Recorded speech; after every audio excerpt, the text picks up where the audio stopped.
Buenos días a todos, mi nombre es Nicolás Barbosa y en nombre de la Embajada de Finlandia les queremos dar la bienvenida a este evento, El secreto de la educación finlandesa.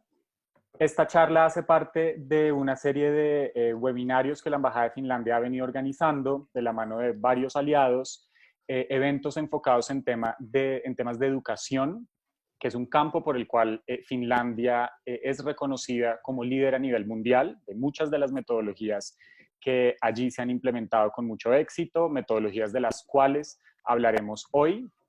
Y queremos agradecerles a nuestros aliados, al Colegio Hacienda Los Alcaparros, a la consultora Alexandra Bon, quienes nos han acompañado y nos apoyaron en la organización de este evento. Hoy nos acompaña la catedrática Kirsti Lonka, que es PhD y profesora de Psicología Educativa en la Universidad de Helsinki, en Finlandia. Ella también es directora del Grupo de Investigación de Psicología Educativa y entre sus varias especialidades están la educación superior, educación médica, formación docente, educación de posgrado. Kirsti Lonka ha trabajado en varios países, ella tiene una larga trayectoria como investigadora, panelista en congresos internacionales y es autora de más de 100 artículos, conferencias y capítulos de libros. Ella también es autora del libro Aprendizaje Extraordinario en Finlandia. Este libro, se acaba de traducir y editar por primera vez en español por dos editoriales colombianas, Siglo del Hombre y Ediciones Uniandes, la editorial de la Universidad de los Andes. Este es un esfuerzo que queremos resaltar por la importancia que tiene para el mundo editorial local embarcarse directamente en ediciones de autores finlandeses, autores nórdicos, que por lo general se editan primero en España. En este caso, pues el libro ya está disponible en formato digital, lo encuentran en la página web libreriasiglo.com o en Google Play y en Amazon Books, y también lo encontrarán en formato impreso y disponible en librerías a partir del 23 de junio a nivel nacional. También le queremos dar la bienvenida a nuestra moderadora de hoy, Rosa Cecilia Caro, rectora del Colegio Hacienda Los Alcaparros. Ella también es presidenta de la Unión de Colegios Bilingües. También contarles que para este evento contaremos con interpretación simultánea. Kirsti Lonka hablará en inglés, pero ustedes tendrán la opción de oírla o en ese idioma o en traducción al español.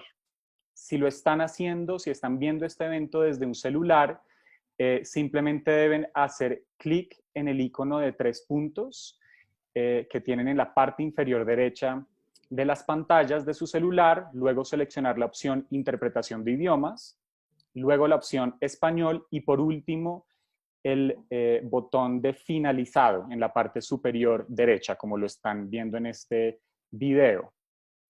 Es muy importante que presionen al final el botón de finalizado para que se les active la opción de interpretación.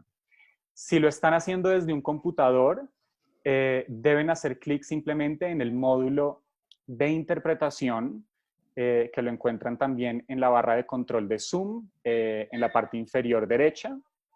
Hacen clic en el módulo de interpretación y luego seleccionan la opción de español.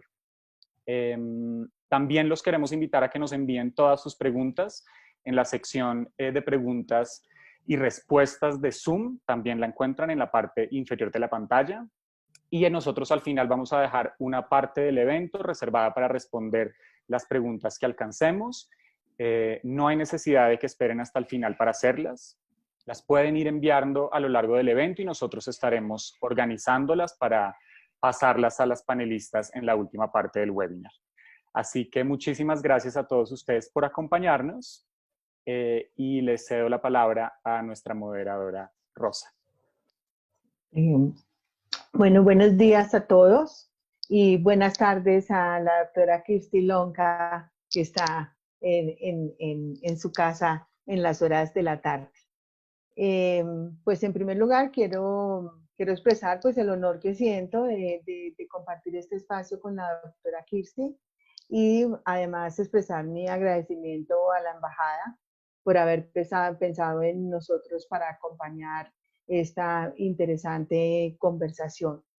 Yo creo que esta invitación pues tiene que ver con el interés mutuo de la doctora Lonca y de nuestra institución en hacer de la educación un evento extraordinario para los niños, en hacer que la vivencia de cada día en la vida escolar sea un momento muy especial en la vida de ellos. Y en la aproximación pedagógica que uno escoge para lograr esa maravillosa experiencia, pues busca desarrollar en los niños las competencias, las habilidades, los modos de pensar, de explotar, digamos, el potencial que ellos tienen y a través del conocimiento de los grandes logros de la humanidad poder enfrentar las preguntas de futuro y las preguntas que le darán sentido tanto a sus propias vidas como a las vidas de los demás. Por eso nosotros escogimos desde el principio, desde la fundación, el tema de la aproximación por proyectos, en darle a los niños la posibilidad de trabajar desde sus propios intereses, sus propias preguntas y ser persistentes en encontrar las respuestas y en esa persistencia encontrar lo maravilloso que se va creando el conocimiento a partir de la propia motivación. Por eso, para mí, compartir este momento, también, digamos, la experiencia de la invitación al viaje a Finlandia y ver cómo esta ola de trabajar con los niños desde una mirada más desde su propia autonomía y su propia capacidad de hacer preguntas, de responderlas y de buscar con sus sentidos, con sus ojos y con su imaginación, cómo dar los pasos grandes de construir un sentido para el mundo, pues es una experiencia realmente única y maravillosa. He leído pues y me he puesto en la tarea pues de estudiar desde hace varios años todas las posiciones que hay del Project Based Learning, del Project Approach con que empezamos y ahora del Phenomenal Based Learning, y estoy segura que este webinar es de singular importancia para los maestros y para las personas que en este momento entendemos que la pedagogía es decisivamente una obligación de la humanidad de presentarla a los niños de una manera en que puedan crear y encarar un futuro que ahorita suena un poquito incierto y donde sean capaces de visualizar esa incertidumbre con una esperanza de futuro y una esperanza de creatividad. De nuevo, gracias a la Embajada, a todas las personas que han participado en la organización de este webinar y muchas gracias, doctora Lonca, por compartir conmigo este espacio. Muchas gracias. Hello, good afternoon. Hola y muy buenas tardes. Supongo que ahora me toca hablarles y supongo que ahora pondremos mi diapositiva. La verdad es que estoy muy contenta y para mí es un honor estar aquí. La verdad es que también estoy muy contenta de tener esta versión latinoamericana y española de mi libro para poder compartir todas estas ideas con ustedes en nuestro idioma y muy agradecida con la embajada por esta invitación al seminario. Supongo que ahora van a compartir mis diapositivas. Espero verlas en la pantalla, ¿sí? Bueno, esta es la primera, Aprendizaje Extraordinario de Finlandia, este es el título, y de hecho es un juego de palabras, porque cuando digo extraordinario es como algo fantástico, pero no me enfoco tanto en el pasado de nuestro sistema. Hay muchos libros sobre esto y muchos escritos. Estoy más bien pensando en hacia dónde vamos, qué sigue. ¿Cuáles son las últimas tendencias de lo que estamos haciendo en Finlandia? Y esto es algo muy oportuno, ya que durante toda la primavera hemos estado en estado de pandemia y hemos tenido que pasarnos al aprendizaje en línea. Así que ha sido una experiencia muy formativa. Así que en la siguiente diapositiva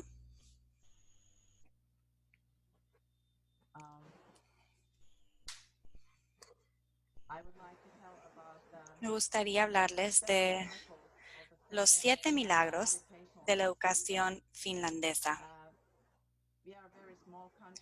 Somos un país muy pequeño y a veces nos da algo de pena tanta atención, pero hay algunas características espectaculares de nuestro sistema y el siguiente es el primer milagro de nuestro sistema educativo. El primer milagro, la siguiente diapositiva, por favor, es que obtenemos mejores resultados con menos dinero que nuestros vecinos. Así que, por ejemplo, ahora estamos gastando 3 veces más dinero y los resultados no siempre son tan buenos. La siguiente diapositiva nos muestra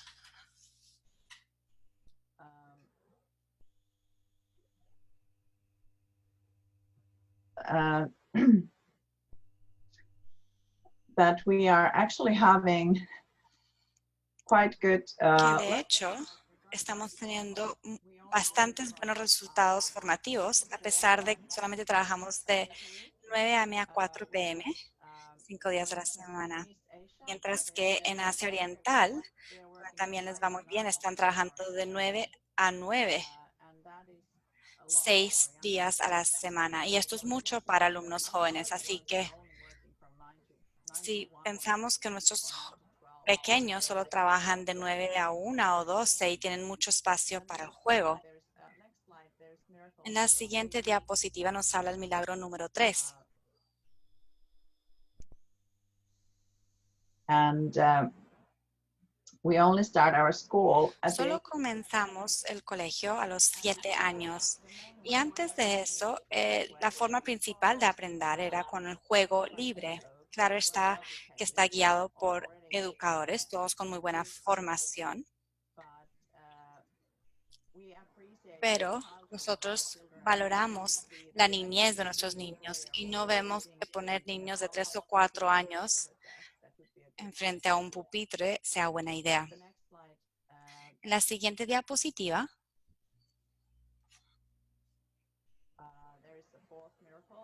vemos el cuarto milagro. Estamos entre los top 5 en cuanto a las ciencias, pero a veces perdemos mucho tiempo con la música, el arte y las manualidades, incluso economía doméstica, que es como cocinar, etc.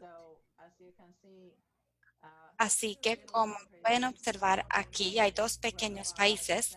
Finlandia y Estonia están más o menos al mismo nivel de Taiwán y los otros países del hacia el este. Ha cambiado recientemente, pero no mucho. En la siguiente diapositiva podemos observar el quinto milagro. Y en el mismo aula de clase tenemos una clase muy inclusiva. Hay refugiados de diferentes países presentes. Hay estudiantes de toda clase de estado socioeconómico. También tenemos niños con necesidades especiales. Y todos estos niños están en el mismo colegio integral y empiezan después de los 7 años, después de preescolar y continúan hasta los 15 años. No tenemos colegios privados ni colegios para niños con necesidades especiales. Así que digamos que no hay colegios de élite, como se podría llamar. Esta es una imagen porque algunos de ustedes querían saber cómo lo estábamos haciendo. Así que podemos ver el texto que aparece aquí. Si le dan al siguiente y vemos que hay 32 niños pequeños con sus profesores aprendiendo ciencias. Y este suele ser Pues claro está que todos se ven muy finlandeses del norte, pero en Helsinki tenemos alumnos de todo origen étnico posible. Sí, aquí es la explicación de la cual les comentaba. A menudo hay dos docentes y enseñan en conjunto. Y los niños están haciendo consultas juntos y se hablan entre ellos y solucionan problemas en conjunto. Y la siguiente diapositiva nos muestra que no les deja, pues los que tienen necesidades especiales y el docente les está atendiendo. Y la siguiente diapositiva les muestra lo que dice el profesor. Si le hacen clic en la siguiente, podrán ver la burbujita, lo que están diciendo. Esto significa que no queremos que lo que queremos es que queremos que los colegios estén listos para diferentes tipos de niños. Así que es realmente aceptar la diversidad y procurar integrar a todos a la misma clase. Así que así es como se está haciendo esto en la práctica. Y de hecho lo interesante es que se vio que Finlandia fue el único país del mundo donde fuimos entre los que obtuvieron mejores resultados. Pero también en cuanto a la satisfacción de los jóvenes de 15 años y muchos países de Sudamérica. Me acuerdo que Costa Rica fue el primero en cuanto a satisfacción con la vida. Y estos países hacia el este estaban al final de la lista de satisfacción con la vida. Así que significa que nuestros niños y jóvenes tienen una vida fuera del aula de clase. El séptimo milagro es en la siguiente diapositiva.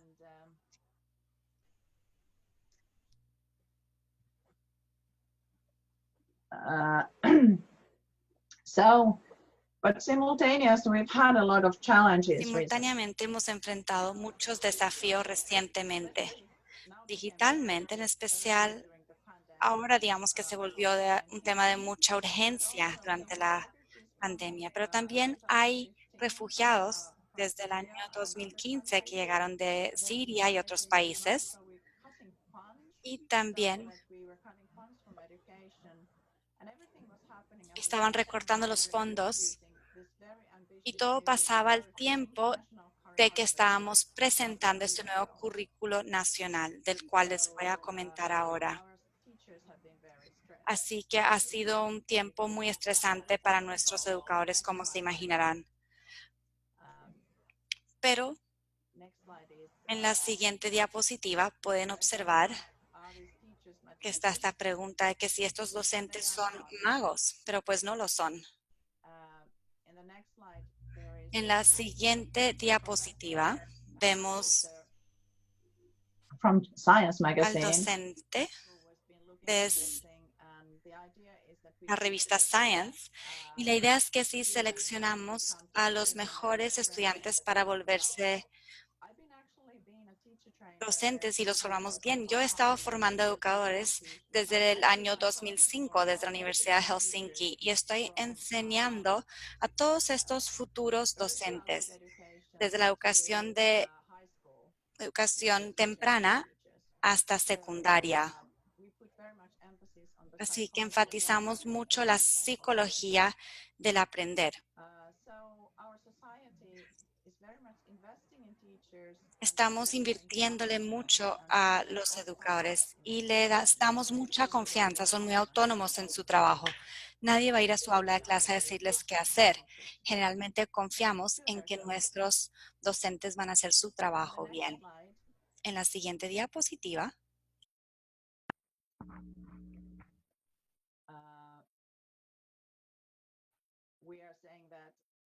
Estamos diciendo que ahora nuestros maestros, especialmente después del coronavirus, ellos necesitan muchísimo apoyo y ahora hemos estado desarrollando nuevas maneras innovativas para poder capacitar a nuestros profesores, para que así ellos también puedan apoyar a sus estudiantes de mejor manera. Así que estamos desarrollando nuevas maneras de educación continuada y también estamos apoyando a otros países en esto.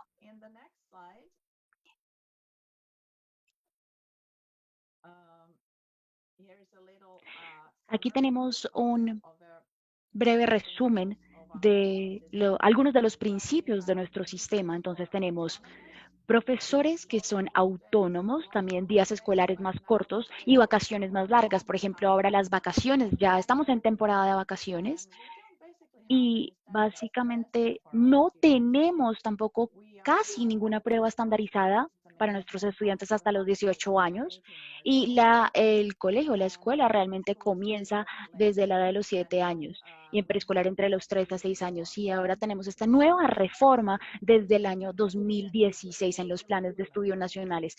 Estamos aún en proceso de implementar esto porque solamente empezamos el año pasado y de hecho empezó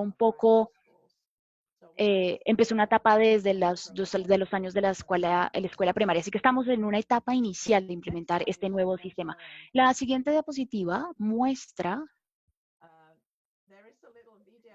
que, bueno, hay un video embebido aquí en un enlace que les quiero mostrar, pero lo que intentamos hacer fue actualizar nuestros ambientes de escolarización y de aprendizaje para que los profesores también se pudiesen involucrar más con los estudiantes. Y esto es lo que está ocurriendo fuera de ambientes universitarios o en escuelas mucho más pequeñas de Finlandia. Y lo que queremos es traer esas prácticas de estos centros a las escuelas y así realmente poder poner a nuestros profesores a la vanguardia, porque pensamos que los profesores realmente son, digamos, el foco de los cuales están impulsando también estas reformas en vez de ser simplemente parte de estas reformas en la sociedad. Yo creo que podríamos ver este video al final de mi charla, si hay tiempo.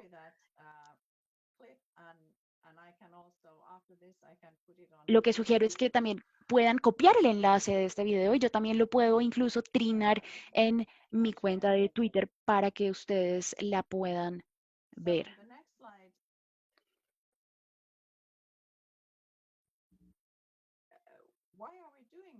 Bueno, ¿por qué estamos haciendo esto? ¿Por qué escoger algo que ya está, que no está, digamos, fracasando? ¿Por qué reformar la educación si está funcionando? Bueno, el problema es que la sociedad está cambiando a un ritmo tan acelerado, es decir, la sociedad cambia a este ritmo y las escuelas están cambiando a un ritmo mucho más lento. Entonces tenemos que realmente reactivarnos y adaptarnos. Y según mi investigación y también investigación de algunos de mis colegas en mi equipo de investigación, básicamente nuestras investigaciones demuestran que estamos alienando a nuestros estudiantes y estamos básicamente enfocándolos a maneras ya antiguas o anticuadas de enseñanza. Lo que necesitamos hacer es que trabajemos más de la mano y más de cerca con nuestra juventud. Y esto se llama básicamente la educación conectiva, básicamente cuando estamos tratando de conectar lo que está pasando tanto dentro como fuera de las escuelas. Entonces, la siguiente diapositiva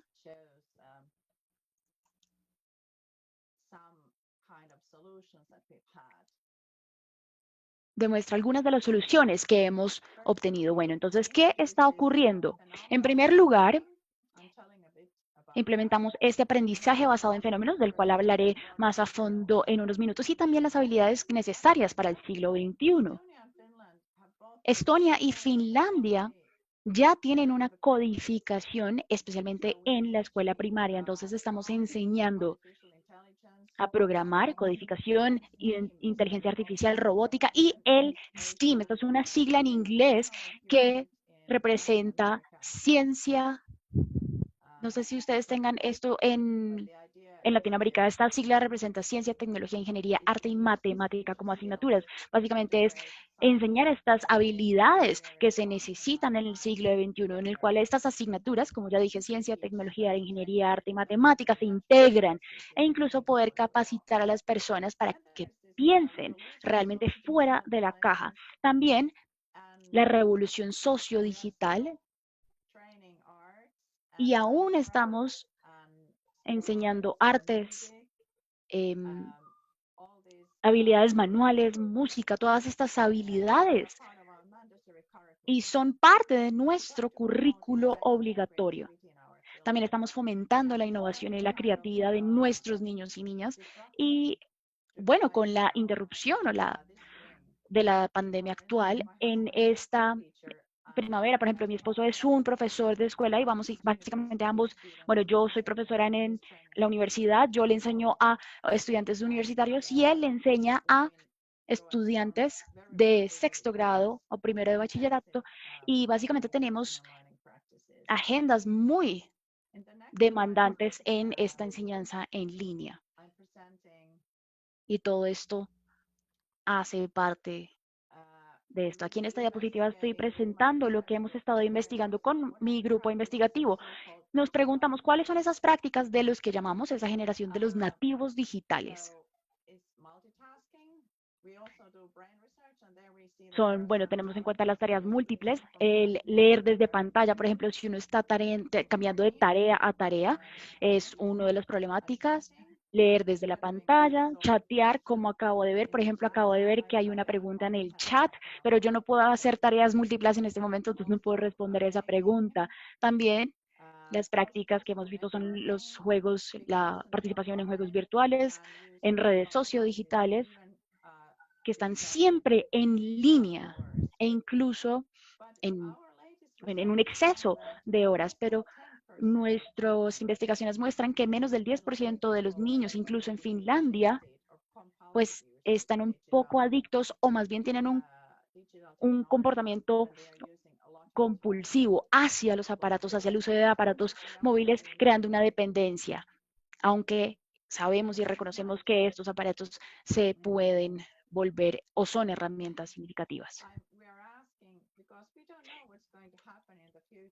Porque no sabemos qué es lo que va a ocurrir en el futuro, tenemos que prepararnos para realmente avanzar. Entonces, no podemos hacer las cosas como siempre las hemos hecho. Tenemos que realmente innovar en estas prácticas. Algunos de nuestros profesores están realmente viéndose desafiados y en Finlandia hay un debate constante. Por ejemplo, no cambies algo que no se ha dañado o que necesita cambio, pero lo que estamos haciendo es desafiar ese precepto, porque si no estamos constantemente renovando nuestras escuelas, pues vamos a atrasarnos y allí sí se puede realmente ver afectado. Entonces,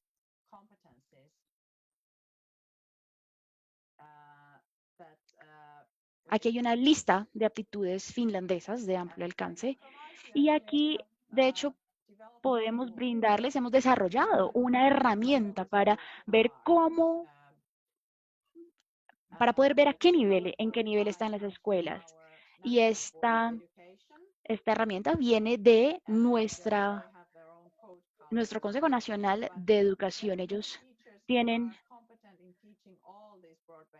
Ellos han creado esta lista. Todas las escuelas tienen estas aptitudes, pero la idea es que este nuevo currículum nacional los está obligando a colaborar entre sí. En la siguiente diapositiva verán una lista de todas estas aptitudes. Entonces, lo que estamos diciendo es que lo más importante es pensar en habilidades y aprender a aprender también en las competencias culturales y las habilidades de la comunicación y de la autoexpresión. Por ejemplo, en Finlandia no tenemos una cultura o, por ejemplo, yo solía ser muy tímida y cuando viajé al exterior fue cuando aprendí a expresarme de una mejor manera, pero esto no es el caso. Estos son habilidades muy importantes para poder sobrevivir en la sociedad.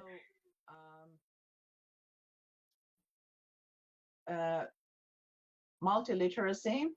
Y también la alfabetización múltiple es muy importante. Y no es solamente, no me refiero a alfabetización solamente en cuanto al texto, sino también a habilidades kinestéticas. Tiene que ver con movimientos, con imágenes y ser capaz de entender cuál es la diferencia entre, por ejemplo, una noticia falsa, cuál es la información que encontramos en Twitter y qué tan diferente es de, por ejemplo, un ensayo escolar y qué es cierto y qué no.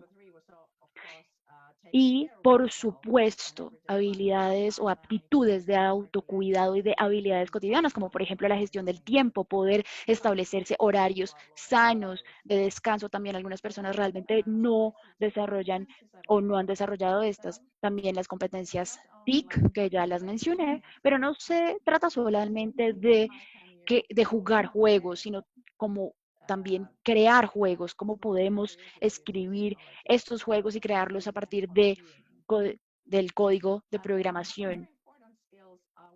Y también habilidades muy importantes para la vida laboral y también habilidades para el emprendimiento. No pensamos que todos deben emprender o ser emprendedores, pero sí pensamos que todos deberían tener una mentalidad de emprendimiento, de emprender, de poder ser activos dentro de la sociedad y también de participar en la democracia y también para crear un futuro sostenible. Realmente en Finlandia pensamos mucho en la sostenibilidad. No pensamos que Finlandia es el país más verde, tampoco pensamos en Helsinki como la ciudad más verde o algo por el estilo. Sin embargo, muchos de nosotros tenemos una dieta vegetariana. Así que esas son las aptitudes básicas de amplio alcance que tenemos en Finlandia. Les mostraré algunas diapositivas más en los minutos que me quedan y luego abriremos el espacio a conversación. Pero quisiera antes hablar sobre el tema de la siguiente diapositiva, que es el aprendizaje basado en fenómenos, ya que sé que es un tema de interés para los asistentes.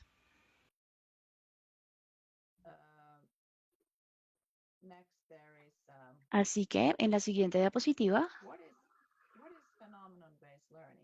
entonces, ¿qué es el aprendizaje basado en fenómenos? Algunas personas piensan que es un aprendizaje basado en proyectos o en pensamiento base, pues tiene los mismos principios, pero el aprendizaje basado en fenómenos es menos orientado hacia el producto, no se trata realmente sobre tener un proyecto y planeación y ejecución, sino que más bien es un proceso más abierto y creativo y que está cambiando durante el curso del mismo.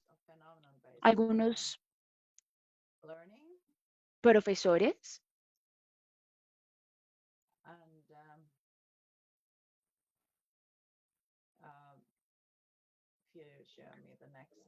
algunos profesores ya están siendo capacitados en este aprendizaje basado en fenómenos y déjenme mostrarles esta próxima diapositiva. Entonces, ¿de qué se trata realmente este aprendizaje basado en fenómenos? En fenómenos, bueno, empezamos por preguntarnos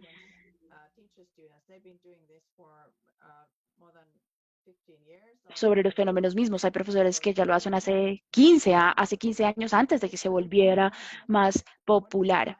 Por ejemplo, preguntas sobre fenómenos como qué es la vida y qué es la muerte. Y eso lo tratamos en las escuelas. Eso no, es decir, cuál es la perspectiva desde un punto religioso, desde la biología del cuerpo mismo, por ejemplo, de qué se habla o cómo se habla de la vida y de la muerte en la literatura, también desde perspectivas psicológicas. Entonces uno puede integrar diferentes áreas y diferentes asignaturas escolares. Uno puede incluso incluir un tema.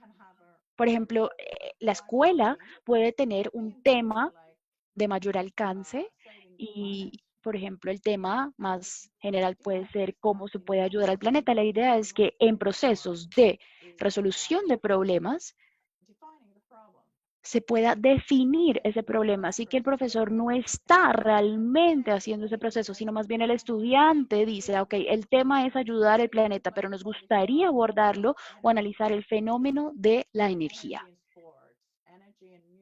La energía, por ejemplo, en los deportes, en la música, en la física, en la comida. Y así trata de interpretar estos.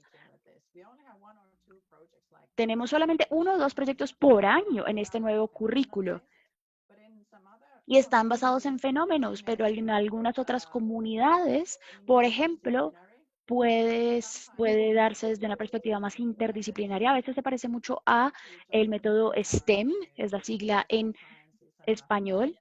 Es básicamente una metodología que incluye las asignaturas de ciencia, tecnología, ingeniería, arte y matemática. Pero también hay características específicas para este aprendizaje basado en fenómenos. Creo que me falta una diapositiva para poder hablar de esto, pero aún así lo puedo explicar.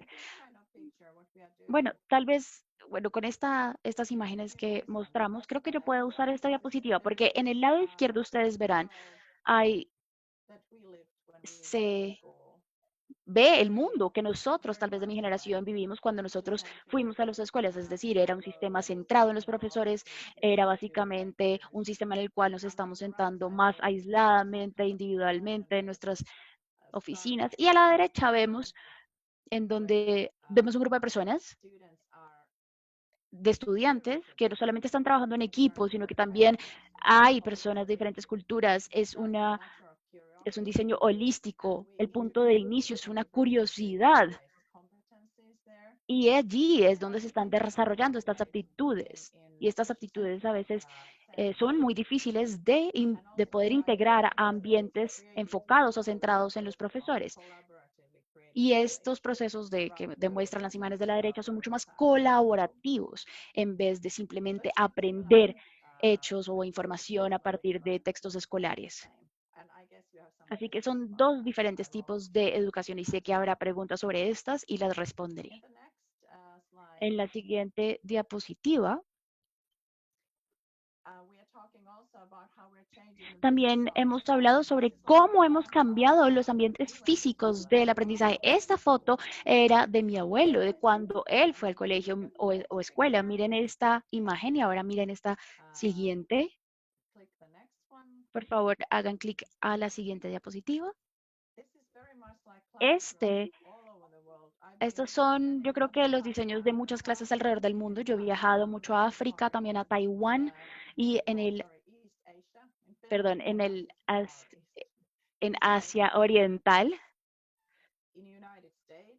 en los Estados Unidos, muy seguramente en su país tienen salones de escuelas así. Parece como si uno estuviera yendo a misa o estuviese en una fábrica, pero este diseño no es muy ergonómico en primer lugar. Si uno quiere que los estudiantes estén colaborando o interactuando, es decir, incluso en este diseño, pues se crea mucho eco y así es muy difícil realmente generar este ambiente colaborativo. Ahora en la siguiente diapositiva veremos cómo estamos pensando ahora sobre los futuros edificios escolares. He trabajado con ingenieros y arquitectos para poder diseñar los espacios arquitectónicos de nuestras escuelas y de nuestras universidades, cómo afectan también estos espacios físicos o cómo cambian estos espacios físicos y cómo también estamos cambiando esos modelos de pensamiento sobre la enseñanza. Yo sé que esta foto parece muy futurística, pero en Finlandia tenemos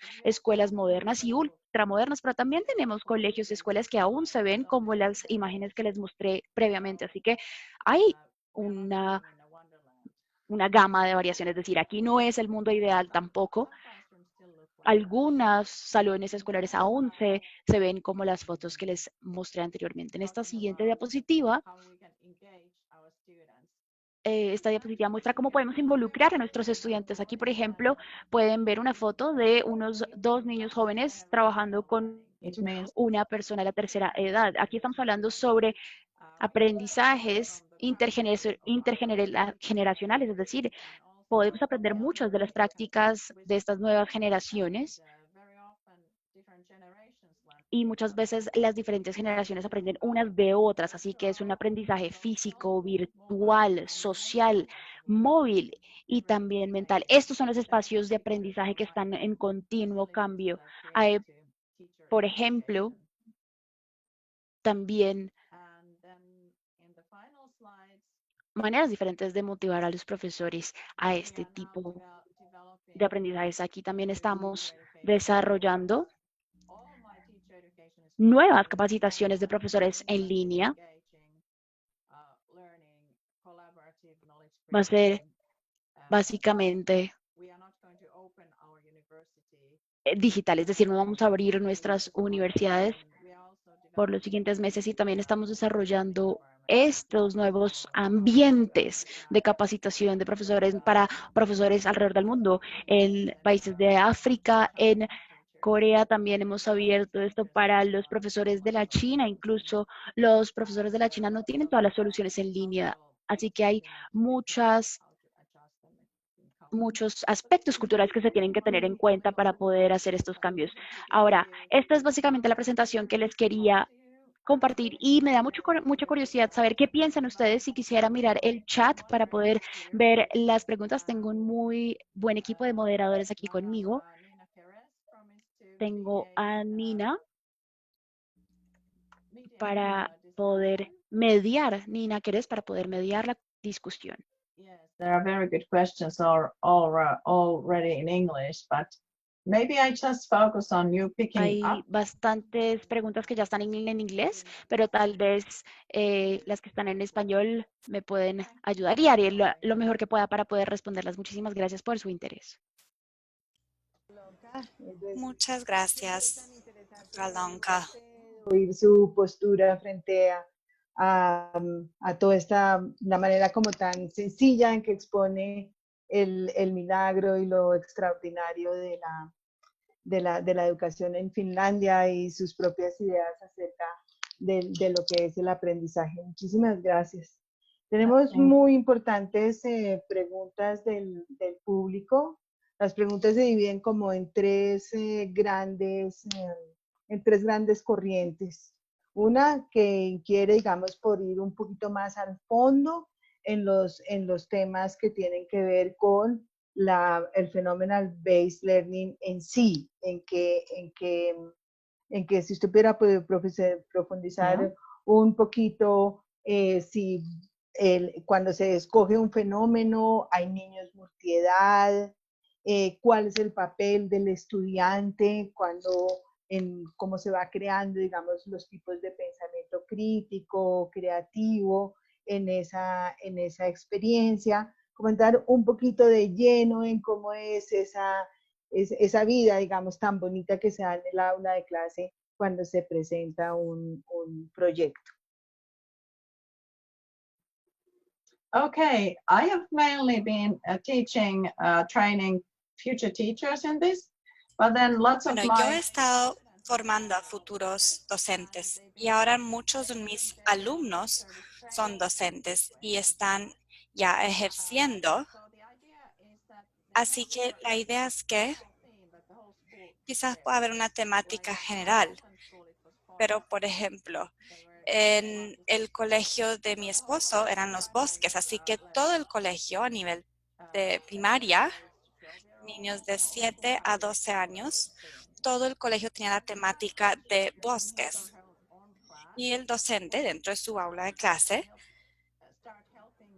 empieza a ayudar a los estudiantes a preguntarse qué clase de fenómeno les es interesante dentro de la temática de los bosques. Podrían ir a un bosque, porque aquí hay bosques en todas partes. Yo voy a un bosque todos los días, ya que me queda unos 300 metros de la puerta de mi casa.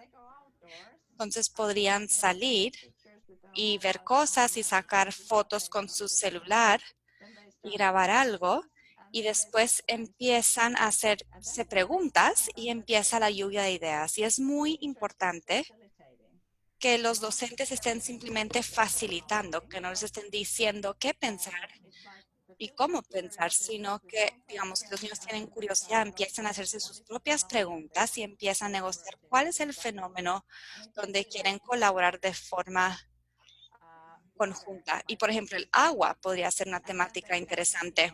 Y después empiezan a pensar en las ranitas y los peces y los insectos y todo el ecosistema de un pequeño charquito dentro de ese bosque. Y ahí empiezan a indagar más. Así que esa es la parte creativa. Y procuramos formar a nuestros educadores para que no sean muy críticos, ya que si se busca ser creativo y crítico al tiempo, digamos que estos no van muy bien juntos. Al principio es importante crear todo lo que se pueda y después uno toma un paso atrás y empieza a analizar críticamente, bueno, dónde nos debemos enfocar, qué temática debemos tener aquí, qué tipo de habilidades debemos aprender aquí.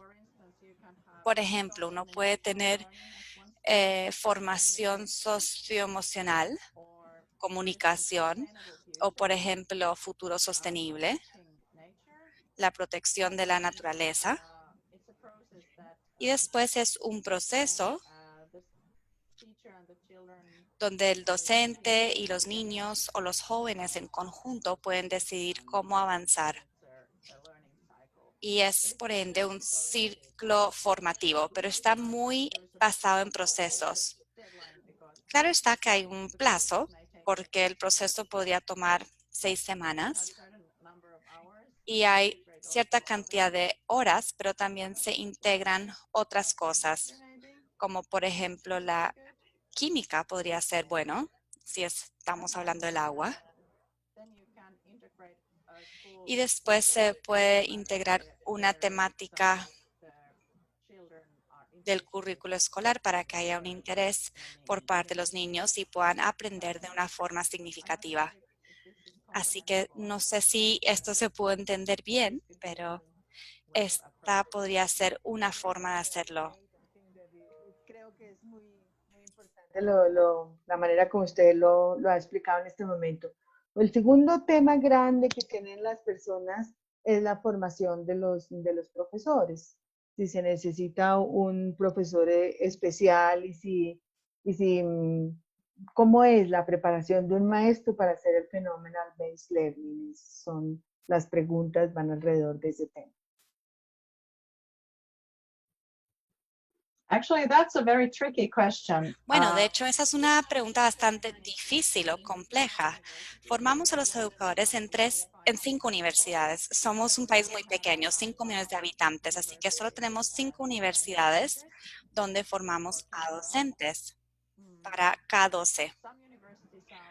Algunas universidades, digamos que le dedican más atención. La Universidad de Helsinki tradicionalmente está muy enfocado al currículo, así que hemos enfrentado algunos desafíos con algunos de nuestros educadores, pero por ejemplo los educadores en ciencias son muy entusiastas, les encanta esto y tenemos unos proyectos muy lindos, pero en general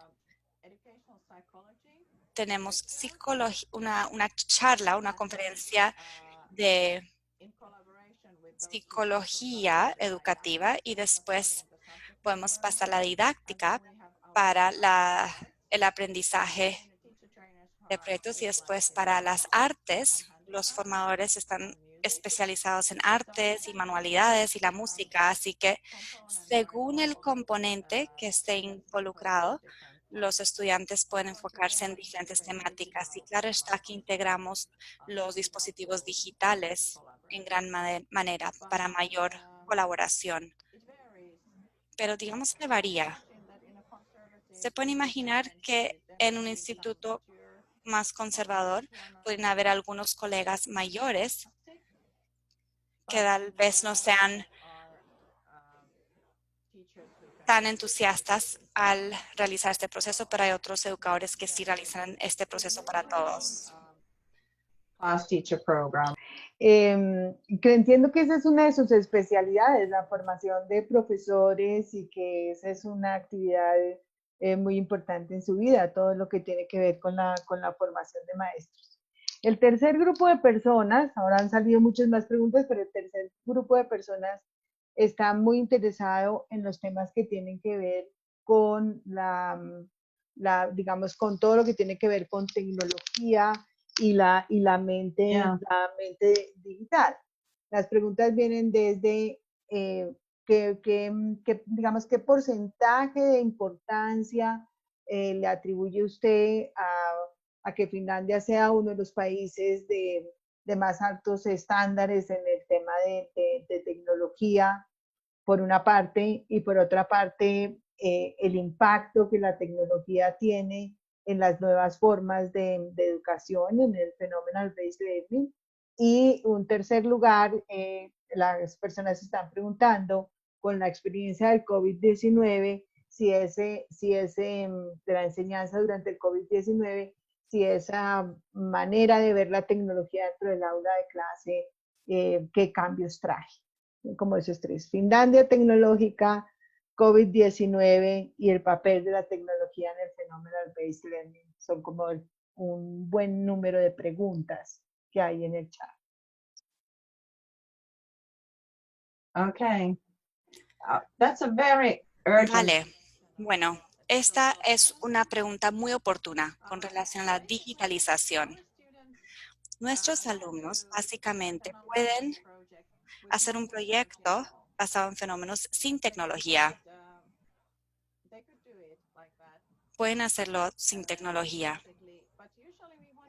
pero generalmente nos interesa integrar la tecnología. Por ejemplo, lo suelen utilizar de forma espontánea porque es una nueva generación. Nuestros alumnos empiezan a hacer un blog, por ejemplo, o utilizar diferentes entornos de aprendizaje colaborativo o usando chat, grupos de WhatsApp, etcétera. Pero este enfoque no necesariamente tiene que involucrar la tecnología. Pero ahora, durante la pandemia en Finlandia, acuérdense que digamos que ya hemos pasado las peores etapas, espero, y tomamos un gran salto tecnológico, porque todavía hay bastantes docentes que enfrentan dificultades al momento de integrar la tecnología de una forma significativa en su enseñanza, pero creo que ya todos lo han incorporado porque debemos aprender a hacerlo y estamos aprendiendo rápidamente. Así que yo creo que durante esta pandemia, nuestros educadores en 3 semanas tuvieron que aprender más de lo que solemos aprender en 3 años. Así que realmente fue una curva de aprendizaje muy dramática. Y espero que podamos ayudar a otros países que siguen enfrentando este desafío. Es lo que estamos haciendo todos. Yo debía viajar y conocerlos a todos en Bogotá. Y lo que estamos haciendo ahora es que nos estamos encontrando en línea. Y esto es algo cotidiano ya para nosotros. Lo estamos haciendo todos los días, varias veces al día. Hago los seminarios para doctorado así también en línea, así que hay toda clase de cosas que debemos hacer en línea ahora. Así que aquellos docentes que adoptaron la tecnología de forma temprana tenían una gran ventaja durante estos tiempos de COVID.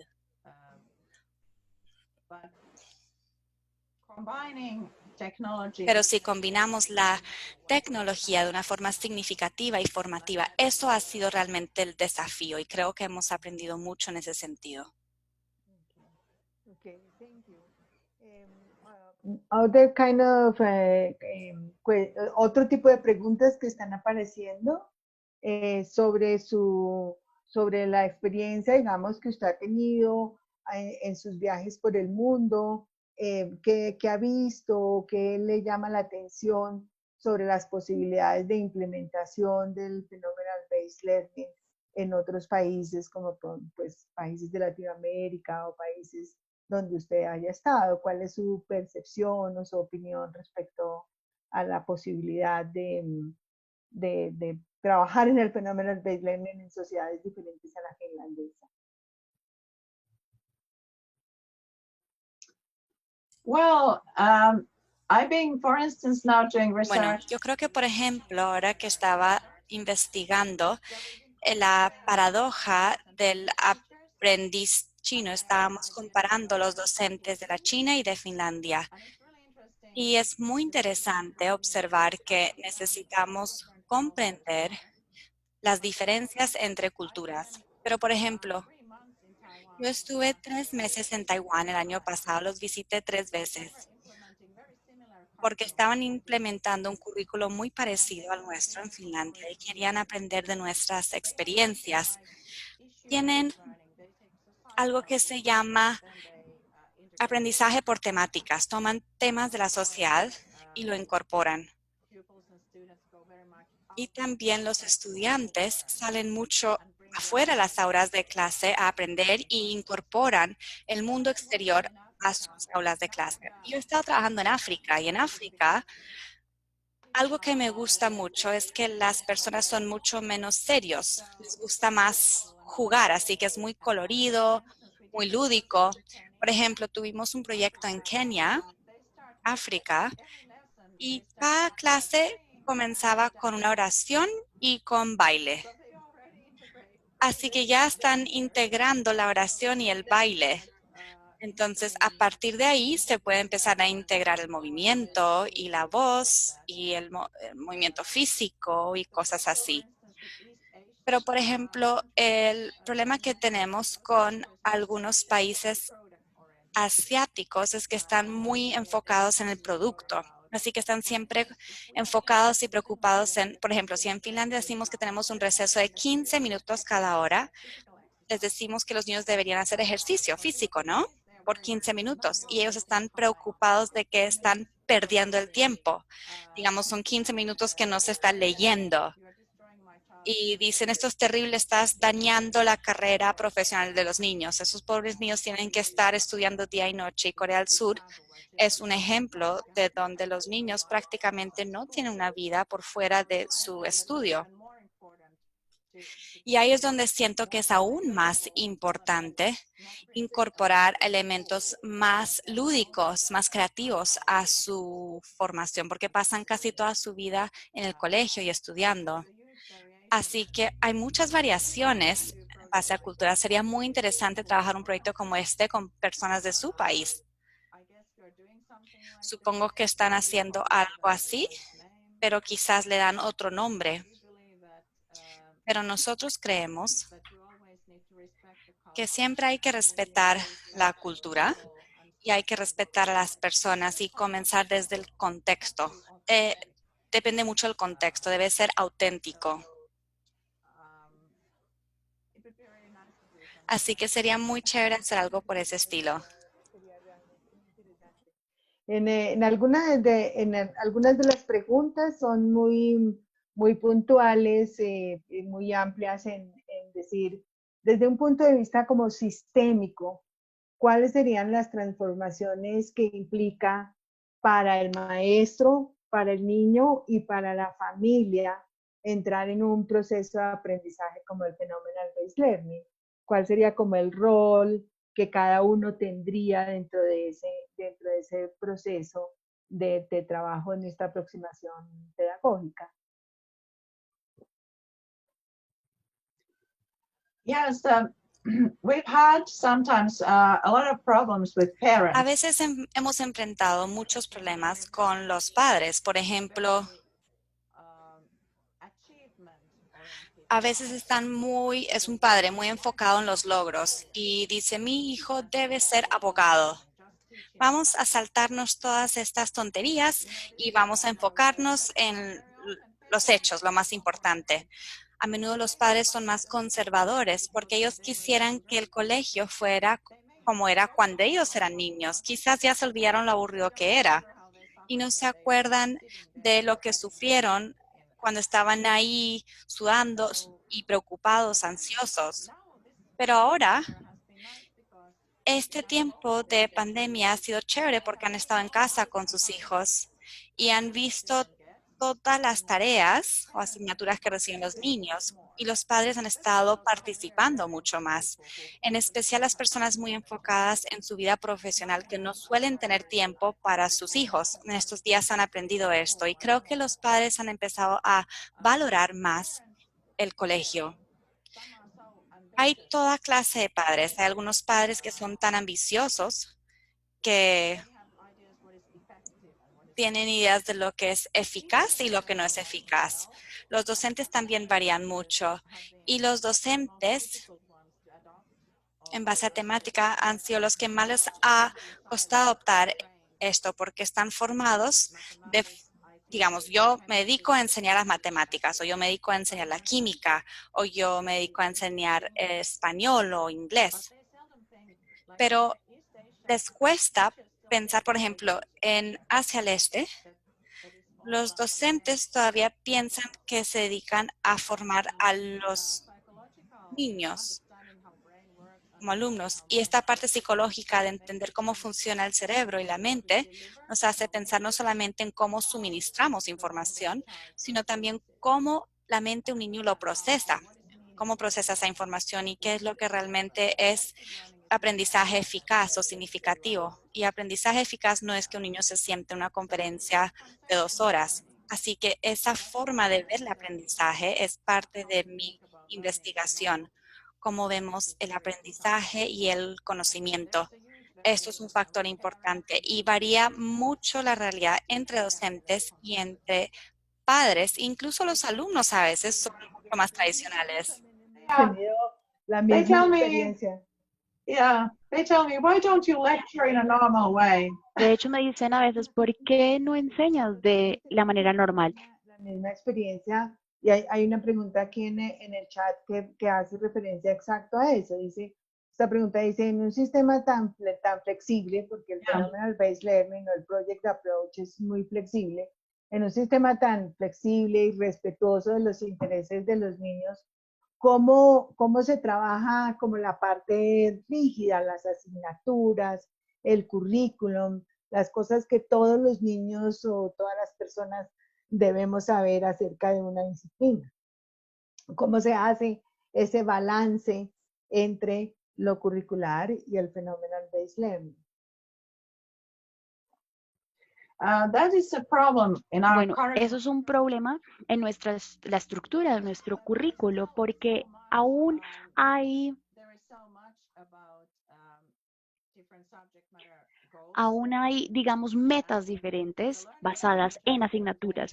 Y básicamente los investigadores de este nuevo aprendizaje piensan que menos es más, es decir, es mejor entender a profundidad la esencia de la física o de la química y entender los procesos de la química en vez de recordar mucha información para progresar de manera rápida. Porque las personas más catedráticas, por ejemplo, que reciben más cátedra, realmente pueden recordar el 10% y no están involucrados en procesar información. Al involucrarse a procesar información, pueden recordar esto por mayor tiempo y además pueden aplicar este conocimiento. No es entonces un conocimiento que uno saca o extrae de un texto académico, sino realmente un conocimiento que puede ser aplicable.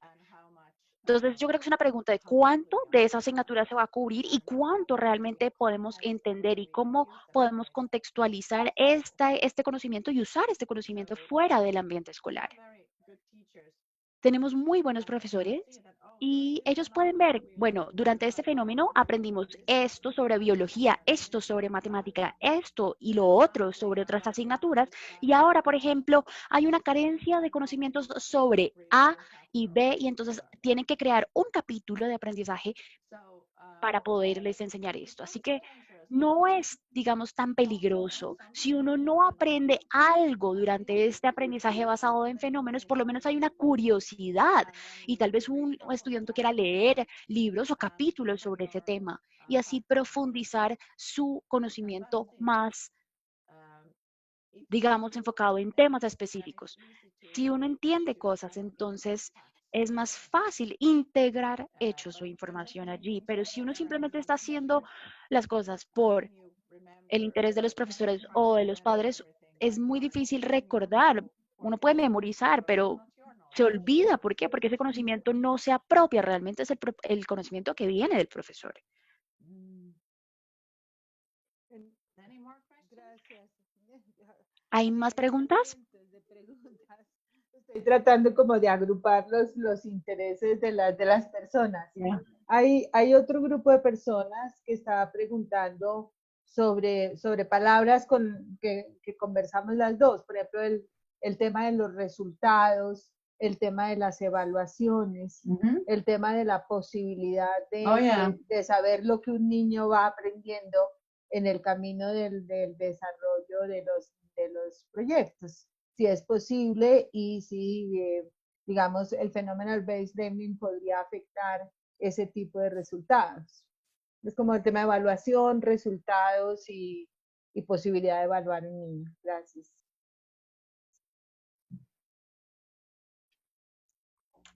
Yes, now you need to remember that Bueno, tienen que recordar que más del 80% de las prácticas de aprendizaje y enseñanza aún están basadas en proyectos y muchos profesores están revisando, bueno, cuánto se ha aprendido de biología, de matemática. Hay, por ejemplo, lecciones de matemáticas como también de finlandés, de español, de inglés, de sueco. Entonces, hay mucho aprendizaje basado en asignaturas, pero el objetivo del aprendizaje basado en fenómenos es diferente. Es decir, medimos un poco este aprendizaje en cómo están realmente aprendiendo a aprender, qué tan profundo pueden aprender, cómo pueden aplicar estos aprendizajes. Así que, digamos, estos criterios de medición son diferentes.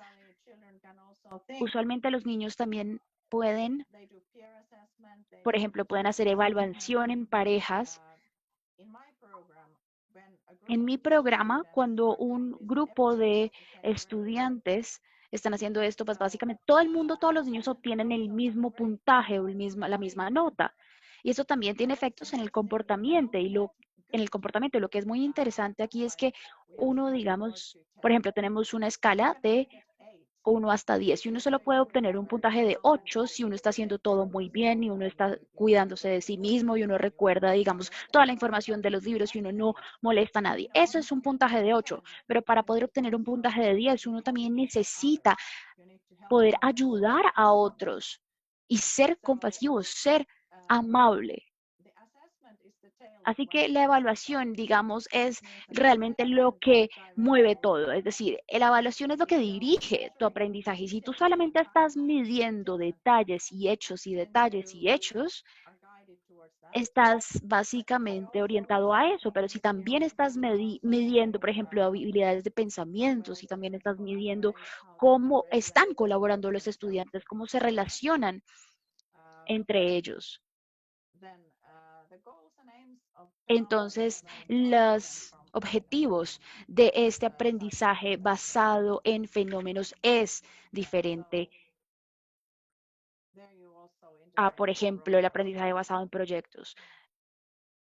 Sí, no, yo creo que ese mensaje es como muy importante en el tema de de la importancia que tiene el proceso en que el niño se va haciendo estudiante y va respondiendo sus propias preguntas, que es digamos, el sentido propio del Project-Based Learning o del Project Yeah. Approach o del Phenomenal. Es decir, es ese proceso en que el niño se va haciendo estudiante de las preguntas que él mismo se hizo. Porque cuando se pone mucho el énfasis en los resultados, entonces como que el proceso se daña, ¿no? Como que se hace muy rápido, se hace por otros caminos y entonces no necesariamente se cumple con ese proceso de formación y creo que eso es como muy esencial en lo que usted nos ha, Yes, and nos it ha can be, mencionado. yeah, ¿Quiere comentar and algo it can sobre be a eso? very shallow, yeah, Pues because se puede sometimes convertir un proceso muy superficial si uno solamente quiere, digamos, tener un objetivo o realmente tener este proyecto como producto. Entonces uno se enfoca no tanto en el proceso y si el proceso no es tan bueno, por ejemplo, uno no colabora tanto con otros y realmente no hay un proceso más profundo. Estamos básicamente apurándonos para poder llegar a conclusiones. No hay una reflexión sobre los actos propios. Así que hay muchísimos profesores que están enfocados en el producto, que quieren realmente lograr cosas de manera rápida.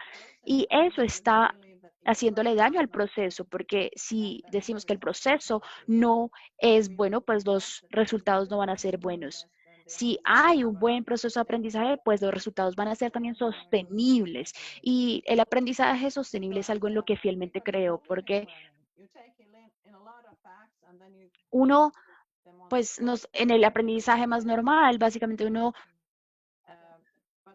obtiene o aprende mucha información, pero esa información no es aprendida, uno básicamente la memoriza y ya. Yo creo que en el aprendizaje sostenible es justamente eso, es generar esa memoria, recordar esos aprendizajes del resto de la vida. Ampliar un poquito como el tema del arte, el tema de STEM, el tema de todos estos, digamos, hands-on que se hacen, lo que se hace con las manos dentro de la yeah, clase y esto. Y hay una pregunta en si esta gran exposición que los niños han tenido a las pantallas durante esta época, pues va en contra de esta yeah. mirada o se complementa o qué pasa con esto. We've been actually doing research on Bueno, hemos hecho investigación sobre comunidades de niños que están teniendo aprendizaje diferente en las casas. Por ejemplo, poder coser. Es decir, esos son manualidades que se han popularizado en Finlandia. Y, por ejemplo, si uno está tejiendo durante una lección, uno aprende mejor. Todas estas actividades manuales que uno hace con las manos estimulan el cerebro. y actividades como tejer tejido de punto mientras uno está recibiendo una lección activan el cerebro. Y muchas personas les gustan los deportes, por ejemplo, hacer snowboarding o bailar.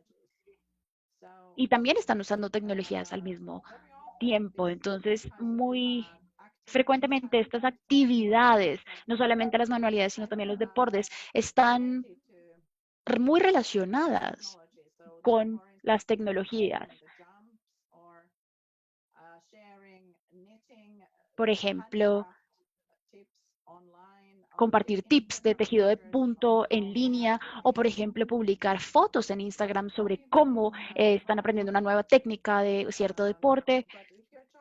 Pero si uno está solamente pegado a la pantalla con su celular móvil, pues obviamente no es bueno para uno, pero uno puede tener diferentes tipos de actividades con estos dispositivos y usar los dispositivos digitales no es contrario o contraproducente. Nosotros, por ejemplo, hacemos actividades con arcilla y con pintura con niños y hacen animaciones y luego hacen videoproducciones, pequeñas grabaciones en video y ellos componen la música y ellos escriben texto a mano y toman fotos de ello con sus tabletas o dispositivos móviles. Así que se puede integrar las tecnologías digitales con diferentes otras actividades manuales.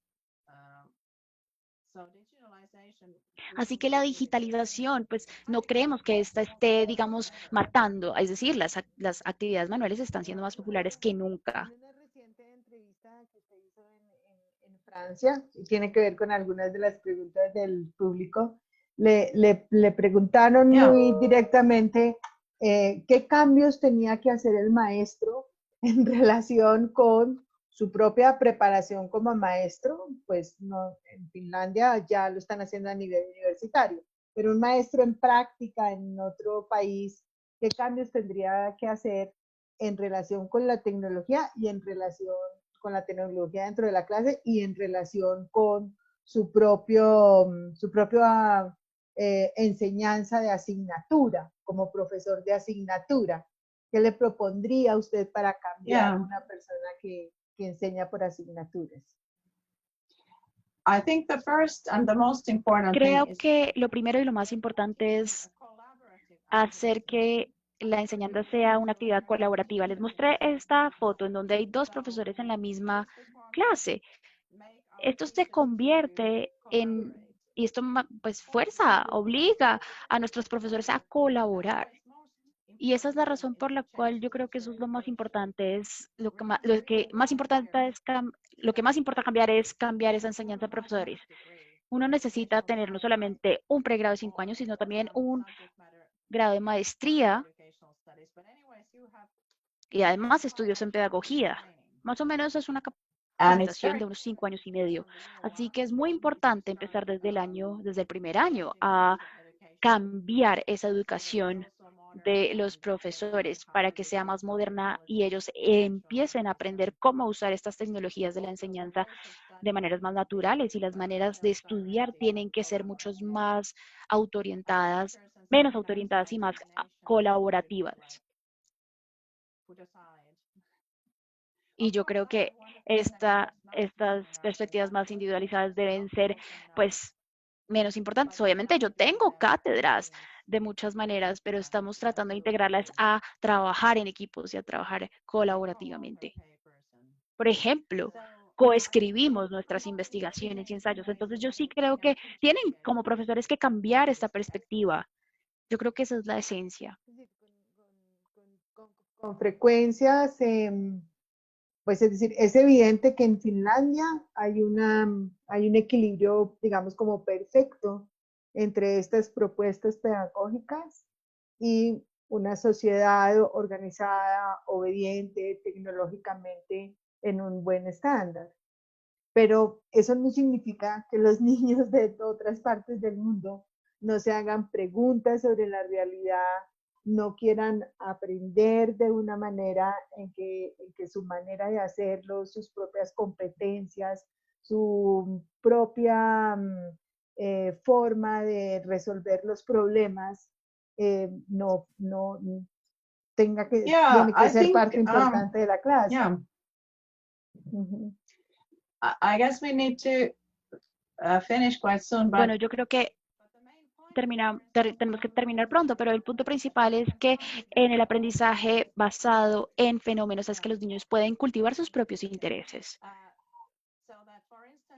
Así que, por ejemplo, si alguien está interesado en matemática, ellos pueden, por ejemplo, participar más en esa parte matemática. Si a alguien le interesa más las artes, pueden participar más en esa parte.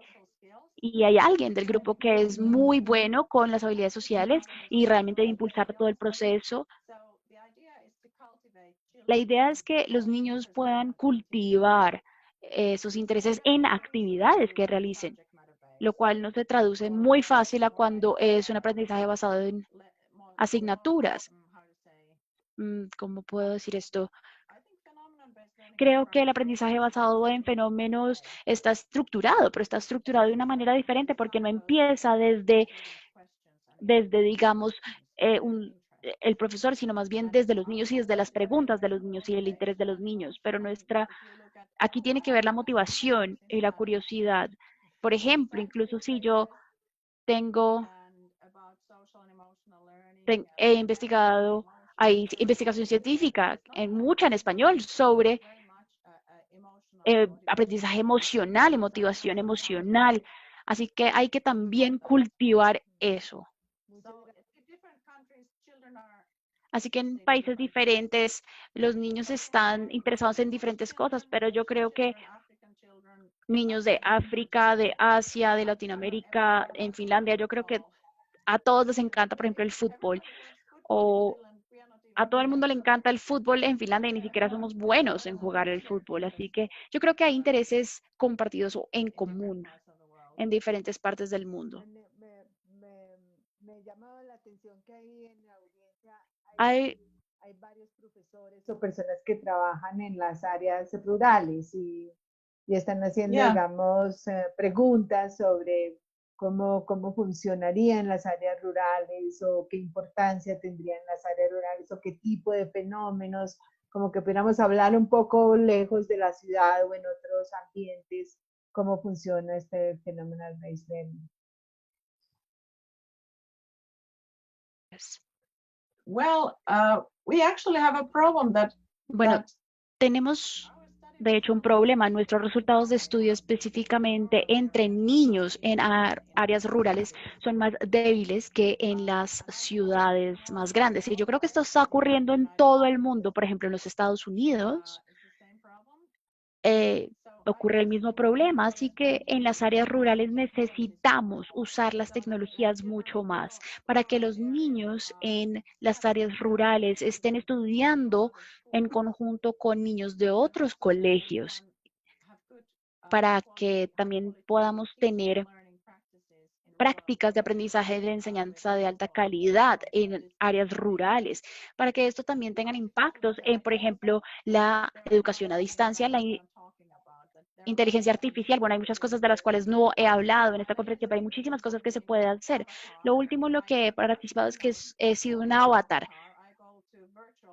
y básicamente voy a una plataforma de realidad virtual. Entonces todo el mundo va al mismo espacio, en este espacio de realidad virtual, con diferentes avatares.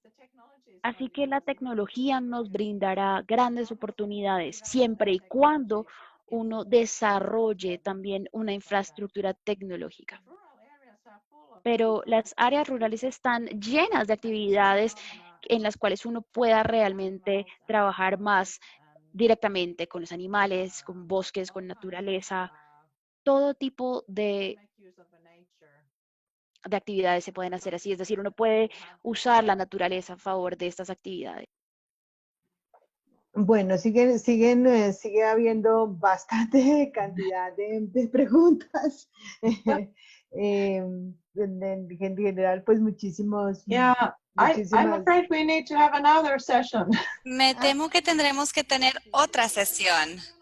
Chile, who is now De hecho, hay interested. un periodista de Chile que está interesado y quiere hablar conmigo. Contestemos una última pregunta con de la doctora la Okay, doctora Lonca. Esa última pregunta Mhm. es si usted cree que, Yeah. que el phenomenal based learning va a contribuir a mantener a Finlandia en los resultados tan altos que tiene en las pruebas PISA internacionales o si eso se puede alterar o cambiar.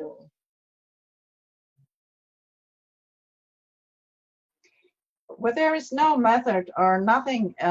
Pues no hay ningún método que solucione todos los problemas. Y de hecho, no es que nos interesen tanto los resultados PISA, ya que lo que más nos interesa es la satisfacción con la vida y la felicidad de nuestros niños y alumnos y saber que ellos estén bien con sus vidas. Y de hecho, PISA no mide el éxito de los puntajes, sino que el razonamiento cotidiano. Así que no creo que deberíamos mirar pruebas o rankings o cosas así. And there is nothing that fixes all the problems. Ya que no hay nada que solucione todos los problemas, sino que esto es algo que estamos adicionando para lograr que la enseñanza sea más significativa. Pero como les dije, seguimos haciendo muchas cosas más en el colegio y el 85% de las veces quizás estemos haciendo una formación, una pedagogía bastante convencional o tradicional. Quizás hemos aprendido a ser más avanzados con la digitalización durante la pandemia en especial, pero queremos que el aprendizaje sea jovial, que sea significativo y digamos que no le prestamos tanta atención a los resultados de esos rankings o clasificaciones. Cuando se publicaron inicialmente nos sorprendió bastante debido a que no estamos muy enfocados en los logros. Cuando yo estuve en Finlandia, lo que más me llamó la atención fue la claridad sobre el tema del proceso y de acompañar al estudiante en su proceso de aprender. Y eso fue un tema, digamos, que nos trajimos con mucho honor del grupo que estuvo en Finlandia y que nos dieron esa oportunidad de conocer esto. Hay muchas preguntas sobre Yeah. Colombia. Una sola de esas preguntas sobre Colombia, creo que es una sola, es si es posible el phenomenal based learning en Colombia. Y obviamente, pues mi respuesta es sí, es posible.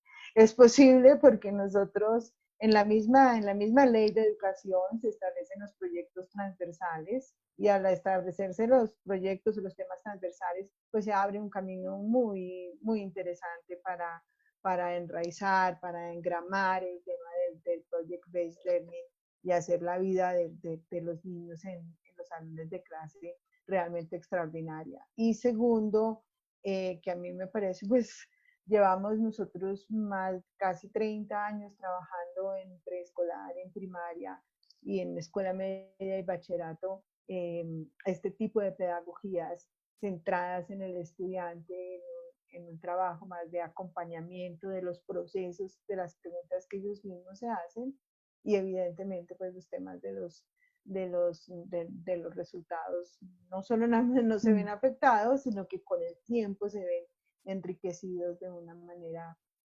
manera más importante. Creo que el COVID-19 también plantea una nueva oportunidad para revisarnos un poco en los temas de colaboración, en los temas de la integración de tecnología y una integración de la tecnología a partir de los proyectos. Obviamente que habría que hacer también un acompañamiento al mejoramiento de los profesores y todo. Y en ese sentido, pues Finlandia contribuye, digamos, a que este tipo de cosas, este webinar y este tipo de encuentros entre pedagogos, pues contribuyen a abrir esas realidades para otros países.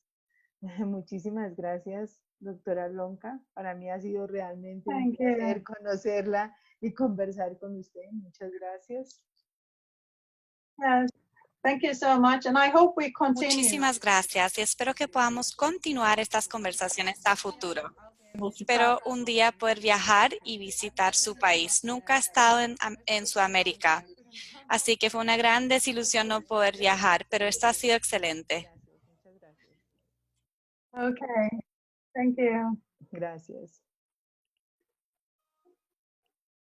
All right. Bueno, muchas Oh, that's gracias. Muchas I go gracias to a the Kirsty. Facebook and go and like your. Voy a entrar a su Facebook y darle like a la Embajada de Finlandia en Bogotá. Nos veremos ahí. Así será. Okay. Así And será, now I Kirsty. move to Muchas Chile. gracias. Muchas gracias. Thank Por you. supuesto. Muchas Buenas gracias a noches. Kirsty. Good evening. Buenas Nicolás. noches, Kirsty. Muchas gracias a ti y a Rosa también por esta charla. Y gracias a todas las personas en el público. Tuvimos más de 1,500 inscritos. Muchísimas gracias por Wow. acompañarnos y por enviarnos sus preguntas. Great. También un saludo muy especial a la viceministra de Educación, Constanza Alarcón, a la Secretaría de Educación, a los decanos de Educación de la Universidad de los Andes, de la Universidad Javeriana, de La Sabana, que también nos acompañan. Les pedimos disculpas por los problemas de conexión al inicio, pero al igual que otros de nuestros eventos, esta charla también estará muy disponible pronto en el Facebook de la Embajada de Finlandia. Así que los invitamos a que nos ayuden a compartirla y a divulgarla, y les recordamos que pueden consultar todas nuestras redes de la Embajada de Finlandia en Facebook, en Twitter, en Instagram, y allí van a encontrar información de futuros eventos. Nuestra próxima charla es el 24 de junio, es una charla que se va a enfocar en el tema de inclusión en el aula, entonces están muy bienvenidos a acompañarlos también a esa. Y les recordamos que el libro de Kirsty, Aprendizaje Extraordinario en Finlandia, ya está disponible en formato digital y a partir de la próxima semana en formato impreso. Pueden encontrarlo en www.libreriasiglo.com. Wow. Así que estén atentos a nuestros futuros eventos y les agradecemos muchísimo por su compañía. Un feliz día. Gracias, Nicolás. Muchas gracias. Adios. Adiós. Bye Gracias. bye. Adiós. Bye now. Ujú.